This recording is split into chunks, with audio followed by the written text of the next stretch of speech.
Qancha vaqtlar davron surib, mestu mestan billa gedib, Ravda sharif aylanib, bela geldik aya qusim.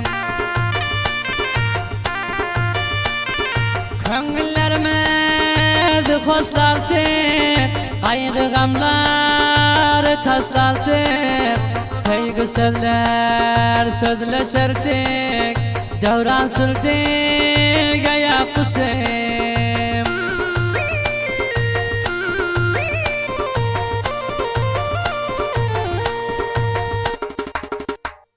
Savgatlar berip alıştık, ahdu peymanlar kılıştık, hiç ayrılmar isteyiştik, neme boldu aya qusim.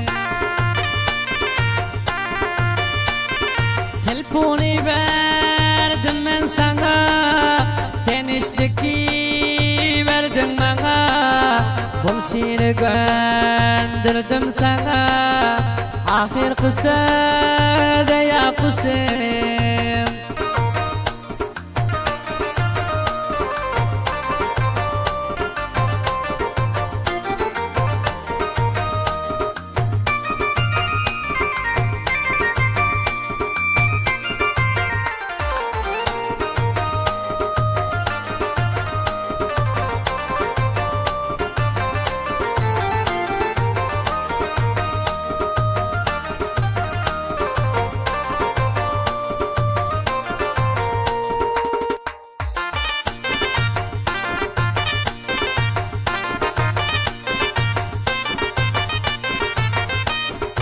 Akkus diye koydum adın, kaytarmadım hiçbir vadin.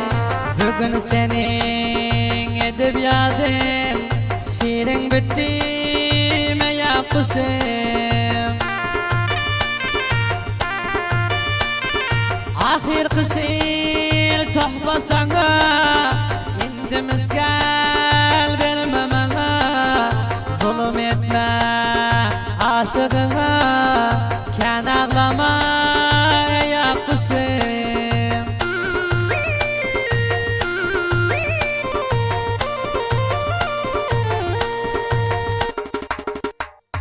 Takdir kısmet ayra saldı, bahtlı günler yılda kaldı, felek bize cebir kıldı, kan ağlama aya qusim.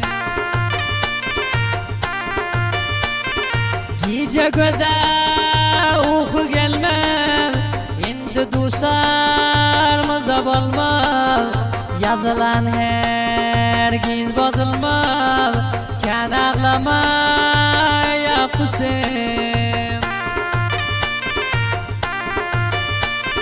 Bahtiyardır sözüm halas, sözüm aydayın hullas, indi hatıramız halas, kan ağlama aya qusim.